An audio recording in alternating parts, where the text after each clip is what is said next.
ज्ञानवापी मामले में बड़ा फैसला सामने आया है। ज्ञानवापी मामले में मुस्लिम फरीक को बड़ा झटका लगा है। कोर्ट ने अर्जी को सुनने लायक माना है। वहीं इसे हिंदू फरीक की बड़ी कामयाबी बताया जा रहा है। हिंदू फरीक जश्न मनाता हुआ नजर आया, तो वहीं वकील ने कहा कि पूजा करने की मांग की गई है।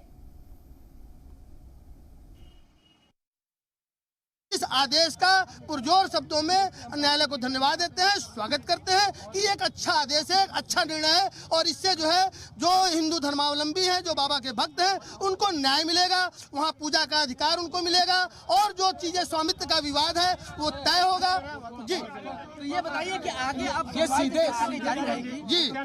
जी आज क्या हुआ फैसला क्या? देखिए जैसा जी पूजा के अधिकार फैसला क्या है? देखिए आज जो है मुकदमा चलने का मार्ग प्रशस्त हो गया, मतलब मुकदमा चलेगा। मतलब ये जो उनका मांग था कि पूजा स्थल विधेयक 91 जो पास हुआ है, भारतीय संसद ने जो पारित किया है, उसके लाइट में ये मुकदमा मेंटेनेबल नहीं है, ये बार करता है। तो ऑनरेबल कोर्ट ने इस बिंदु पे इस चीज को खारिज कर दिया और कहा है कि ये जो मुकदमा है सुनवाई योग्य है। आपका ऑर्डर 7 रूल 11 यानी मेंटेनेबिलिटी की जो एप्लीकेशन है उसमें कोई आधार नहीं है, ये मुकदमा प्रोसीड करेगा। तो जो मुकदमे के अगले स्टेप्स होते हैं, इशू बनेगा, तनकी बनेगा, वाद बिंदु बनेगा, बहस होगी, गवाहियां होंगी और फैसला आएगा। तो ये ज्यादा जल्दी से जल्दी ये मुकदमा अपने अंजाम तक पहुंचेगा, उसका मार्ग प्रशस्त हो गया है।